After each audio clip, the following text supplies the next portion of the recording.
Hello there. What I wanted to show off today is just the newest knife that I just purchased from Quartermaster Knives. This is the QSE-5tt, the Mr. Roper is what they call it.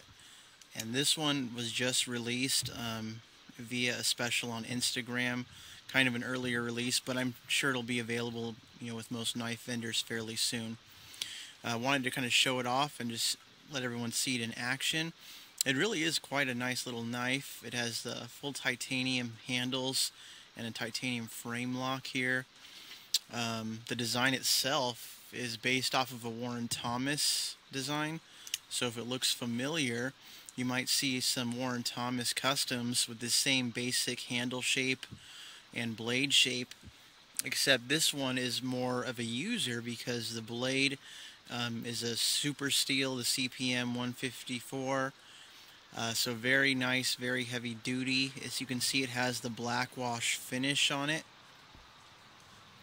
So let me get kind of a close-up of that. You can see it. They call it the Texas T finish at Quartermaster. But there you can see the Q, of course, and this one's number 20 out of 300. So very nice finish on it. The Texas T that Quartermaster makes looks very handsome. Same with the pocket clip. Very simple design. You can see it's just two chainring bolts. Completely flow-through design. Nice and open. Opens very smoothly. Let me show you the lockup on the titanium lock bar there. See if I can get the light going. There we go. It's a little better. There you go. You can see it goes over quite a bit of the ways. The tang does kind of have a little dramatic drop off at that point, so I don't think it's going to move anymore. But this knife runs on, looks like the bronze washers in there. You can check them out. A lot of the other Quartermaster knives use the bearings, so unfortunately they didn't do that on this model. Maybe it couldn't work out as well with the titanium frame. But the blade itself is 3 inches. Overall length 7.5 inches, so it's not a huge knife. This one's kind of I'm not going to say for light use, but it's definitely more of an EDC. Nice and lightweight. It's only 4 ounces, which is probably the most lightweight knife that Quartermaster has at this point, because they're known for kind of their overbuilt designs. But this just came in a couple of days ago, and I was literally on my way to work, got the box out of the mailbox, and I've been carrying it ever since. So it's a couple days since then. Take a look at the centering.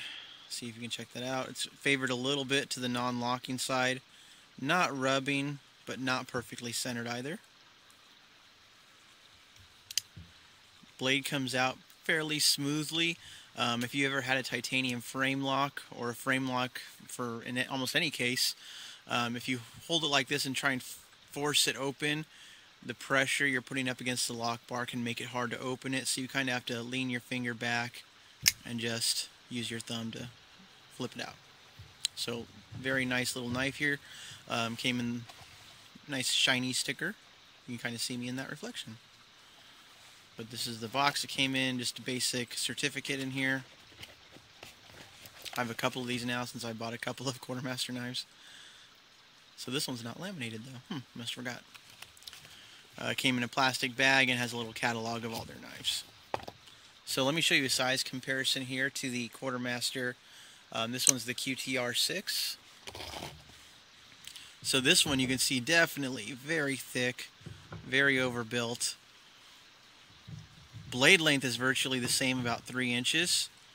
But you can see side by side, overbuilt, EDC. Take a look at the thickness there. This is titanium, this is steel. See if I can get the blade length in there. It's kind of hard to see. The Roper looks a little bit smaller, but they're actually very similar, other than the weight and the thickness. I do like the pocket clip on this knife. It's not a low ride clip, but since it's on this smooth titanium side, it goes in and out of the pocket very easily. Doesn't catch on anything. And that was probably one of my only complaints with the QTR6 here, is that this pocket clip would catch on these screws and then it wouldn't want to seat itself all the way in your pocket. but this one kind of doesn't have that problem. But just a really handsome knife, and you're going to see a lot more of these, I'm sure, pretty soon. They just came out on Instagram. They sent them out about a week ago for a few people who were able to purchase them early. And for those of you who think Quartermaster designs were a little bit too extreme and out there, this is for you. It's a nice US made super steel knife. Well, if you consider CPM 154 CPM, excuse me, a super steel. But other than that, very nice little knife. If you have any questions, feel free to ask. But I think that's about it.